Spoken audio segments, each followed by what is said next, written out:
بسم اللہ الرحمن الرحیم۔ السلام علیکم ورحمۃ اللہ وبرکاتہ۔ نحمدہ ونصلی علی رسولہ الکریم، اما بعد۔ ہم بستری میں عزل کرنا کیسا ہے؟ بیوی سے عزل کرنے کے شرعی احکام کیا ہیں؟ کچھ عورتوں کو عزل کروانا بہت زیادہ پسند ہوتا ہے، جبکہ کچھ سلیم الفطرت عورتیں عزل کروانے کو ناپسند کرتی ہیں۔ بعض عورتوں کو عزل کروانا پسند ہے اور بعض عورتیں عزل کروانے کو ناپسند کرتی ہیں۔ اس کی حقیقت کیا ہے، جاننے کے لیے ویڈیو کو آخر تک ضرور دیکھیے گا۔ محترم ناظرین، زندگی میں کبھی ایسا بھی ہوتا ہے کہ شوہر کسی خاص وجہ سے، مثلاً بیوی کی اچھی صحت کے لیے یا پہلے بچے کی صحت کے تحفظ کے خیال سے، یہ نہیں چاہتا کہ اس وقت اس کی بیوی کو حمل قرار پائے۔ وہ اس غرض سے ایسا کرتا ہے کہ ہم بستری کے دوران جب انزال کا وقت قریب آتا ہے تو وہ اپنے آپ کو بیوی سے الگ کر لیتا ہے، تاکہ مادہ منویہ بجائے بچہ دانی میں جانے کے باہر خارج ہو جائے۔ اسی کو عزل یا عزل کرنا کہتے ہیں۔ امت مسلمہ کے معتبر فقہا کے نزدیک اگر کوئی شخص اپنے خاص حالات اور مصلحت کی وجہ سے عزل کرے تو گنجائش ہے، گناہ نہیں۔ ارشاد باری تعالیٰ ہے، اپنے بچوں کو مفلسی اور ناداری کی وجہ سے ختم نہ کرو، ہم تمہیں بھی روزی دیتے ہیں اور ان کو بھی دیں گے۔ حضرت جابر رضی اللہ تعالی عنہ سے روایت ہے، کہتے ہیں کہ رسول اللہ صلی اللہ علیہ وآلہ وسلم کی حیات طیبہ میں جب کہ نزول قرآن کا سلسلہ جاری تھا، ہم میں سے بعض اصحاب عزل کرتے تھے اور اس کی ممانعت میں کوئی آیت نازل نہیں ہوئی تھی۔ رسول اللہ صلی اللہ علیہ وآلہ وسلم کے پاس عزل کا ذکر کیا گیا تو آپ صلی اللہ علیہ وآلہ وسلم نے فرمایا، تم میں سے کوئی بھی یہ کیوں کرتا ہے؟ آپ صلی اللہ علیہ وآلہ وسلم نے یہ نہیں فرمایا تم میں سے کوئی نہ کرے۔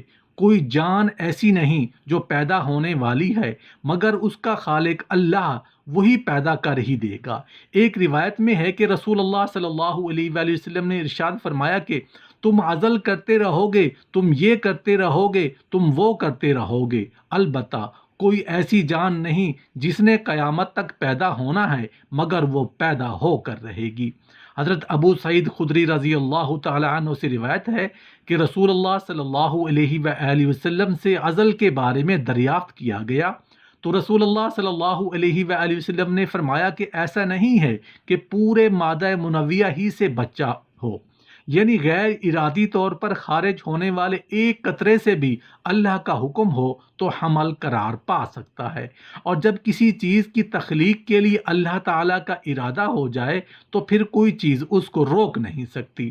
حضرت جابر رضی اللہ تعالی عنہ سے روایت ہے کہ ایک شخص رسول اللہ صلی اللہ علیہ وآلہ وسلم کی خدمت میں حاضر ہوا اور عرض کیا کہ میری ایک باندی ہے اور وہی ہمارے گھر کا کام کاج کرتی ہے، میں اس سے صحبت بھی کرتا ہوں اور میں نہیں چاہتا کہ اس کے حمل قرار پا جائے۔ غالباً یہ بات یقینی ہے کہ اس باندی کے لیے جو مقدر ہو چکا ہے وہ ضرور ہوگا۔ کچھ دنوں کے بعد وہی آدمی آیا اور عرض کیا کہ اس باندی کے تو حمل قرار پا گیا۔ رسول اللہ صلی اللہ علیہ وآلہ وسلم نے فرمایا کہ میں نے تو تم کو بتایا تھا کہ جو اس کے لیے مقدر ہو چکا ہے وہ ہو کے رہے گا۔ عزل اگرچہ جائز ہے مگر اس کو ترک کرنا کئی وجوہات کی بنا پر افضل ہے۔ اس میں عورت کے لیے نقصان اور تکلیف ہے کہ ہم بستری کی جو لذت ہوتی ہے بیوی اس لذت کو حاصل نہیں کر پاتی۔ اگر عورت اس بات پر متفق بھی ہو تب بھی عزل کرنا مدرجہ ذیل وجوہات کی بنا پر نقصان دہ ہے۔ اس سے نکاح کے بعض مقاصد ہی ختم ہو جاتے ہیں۔ مثلا نکاح کے مقاصد میں سے ایک یہ بھی ہے کہ امت محمدی میں اضافہ ہو۔ رسول اللہ صلی اللہ علیہ وآلہ وسلم نے ارشاد فرمایا، زیادہ محبت کرنے والی اور زیادہ بچے جننے والی عورت سے شادی کرو، کیونکہ میں تمہاری کثرت کی وجہ سے دیگر قوموں پر فخر کروں گا۔ محترم ناظرین، اب ہم بات کر لیتے ہیں کہ جو سلیم الفطرت عورتیں عزل کروانے کو ناپسند کرتی ہیں، صاف سی بات ہے وہ اولاد کی متمنی ہوتی ہیں، ان کو اولاد کی چاہت ہوتی ہے، اولاد پیدا کر کے امت محمدیہ میں اضافے کا سبب بننا چاہتی ہیں، اور جو خواتین عزل کروانے کو پسند کرتی ہیں وہ اولاد کی متمنی نہیں ہوتی۔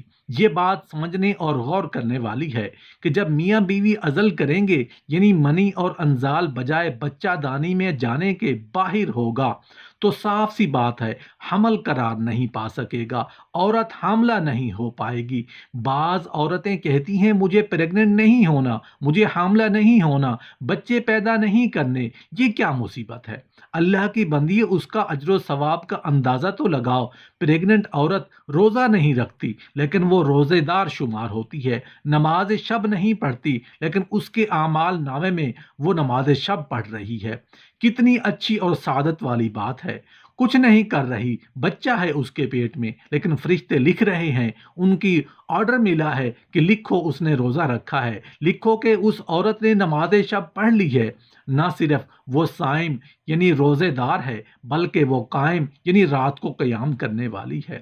جو حاملہ عورتیں اپنے پیٹ میں بچوں کو اٹھائے پھرتی ہیں، کتنی بڑی بات ہے، اللہ کا معجزہ ہے۔ اللہ خالق ہے، اللہ نے کہا دنیا میں تم خالقیت انجام دو، تم میری ذمہ داری ہو، تم پیدا کرو کیونکہ تم پیدا کر سکتی ہو، میں بھی تمہیں پھر سے پیدا کروں گا، ایک نئی زندگی دوں گا۔ نئی زندگی کیسے دوں گا؟ فرمایا تمہارے سارے گناہوں کو معاف کر دوں گا۔ جیسے ہی عورت پریگننٹ ہوتی ہے وہ اللہ کے فرشتوں کے ہاتھوں میں آ جاتی ہے، جنت اس کی مشتاق رہتی ہے۔ حدیثوں میں بہت زیادہ ہے کہ قرآن میں اس کے ایک ایک درد کو دیکھ رہا ہے۔ سورہ لقمان میں موجود ہے، عورت کہتی ہے آہ، اللہ کہتا ہے کیا ہوا اے ماں، تمہیں درد ہو رہا ہے؟ ہر آہ کو خدا سن رہا ہے، ہر آہ پر اللہ کی رحمتوں اور بہت بڑے اجر کی مستحق بن جاتی ہے۔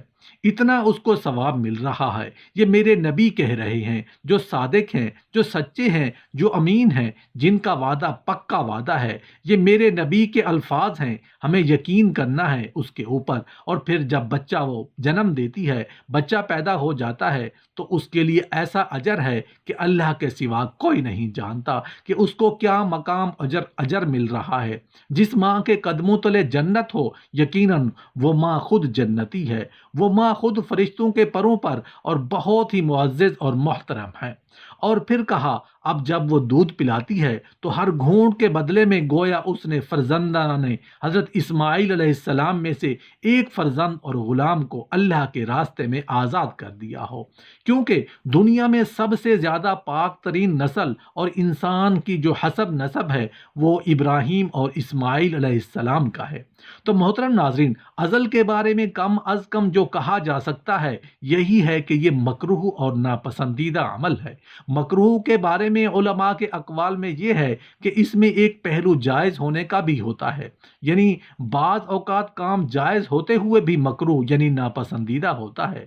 عزل کے جائز ہونے کی دلیل حضرت جابر رضی اللہ تعالیٰ عنہ کی وہ حدیث ہے جو صحیح بخاری اور مسلم میں مروی ہے۔ کہتے ہیں ہم عزل کیا کرتے تھے جبکہ قرآن نازل ہو رہا تھا۔ اس کا مفہوم یہ ہے کہ ہم یہ کام کرتے تھے یعنی عزل کرتے تھے، اور قرآن کریم میں اس کے بارے میں منع کا کوئی حکم نازل نہیں کیا گیا۔ اس سے معلوم ہوا کہ یہ جائز ہے، مگر اس کے باوجود ہم کہتے ہیں کہ یہ مکروہ اور ناپسندیدہ ہے۔